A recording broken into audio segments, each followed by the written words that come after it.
आज आपण बनवणार आहोत अतिशय चविष्ट आणि पौष्टिक अशी शेवग्याच्या शेंगाची भाजी. शेवग्याच्या शेंगामध्ये जीवनसत्व आणि खनिजे भरपूर प्रमाणात असतात. ही भाजी पोळी किंवा भाकरीसोबत कशासोबतही खाऊ शकतो. घरगुती मसाल्यातील शेवग्याच्या शेंगाची झणझणीत भाजी एकदा खाल तर पुन्हा पुन्हा कराल. ही भाजी खूप सोप्या पद्धतीने आणि फक्त 10 मिनिटांमध्ये तयार होते. सर्वप्रथम आपल्याला 5-6 शेंगा घेऊन शेंगा चिरून घेऊन शेंगाचे वरचे साल काढून घेऊयात. शेंगा आपण आपल्या आवडीनुसार चिरू शकतो, मोठ्या बारीक. शेंगा चिरून झाल्या की स्वच्छ पाण्याने धुवून घेऊयात. कढईमध्ये 1 ग्लास पाणी घेऊन आपण धुवून घेतलेल्या शेंगा त्यात टाकून घेऊयात. शेंगामध्ये अर्धा चमचा हळद आणि अर्धा चमचा मीठ टाकून घेऊन शेंगा 5 मिनिटं शिजवून घेऊयात.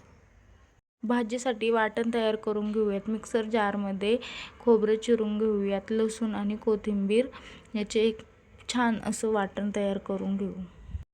कढईमध्ये तेल घेऊन तेल गरम झालं की अर्धा चमचा मोहरी आणि अर्धा चमचा जिरे घालून दोन्हीही छान भाजून घेऊयात. आता त्यामध्ये तयार करून घेतलेलं वाटण घालून घेऊयात आणि वाटणही छान परतून घेऊयात. तेल सुटेपर्यंत वाटण छान परतून घेऊयात. वाटण परतले की त्यात एक बारीक चिरून घेतलेलं टोमॅटो घालून तेही छान परतून घेऊयात. टोमॅटो आणि आपण तयार करून घेतलेलं वाटण दोन्हीही पूर्ण एकजीव होईपर्यंत परतून घेऊयात.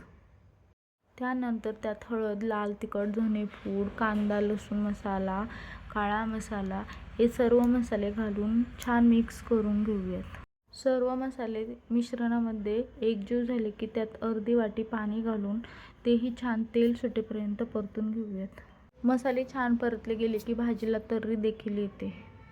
त्यानंतर त्यात कढीपत्ता टाकून घेऊयात. तयार वाटणामध्ये आपण शिजवून घेतलेल्या शेंगा टाकून घेऊयात आणि पूर्ण मिक्स करून घेऊयात. त्यानंतर आपण जे शेंगा शिजवताना पाणी टाकले होते तो अर्धा ग्लास पाणी टाकून घेऊयात आणि पूर्ण मिक्स करून घेऊयात भाजीला.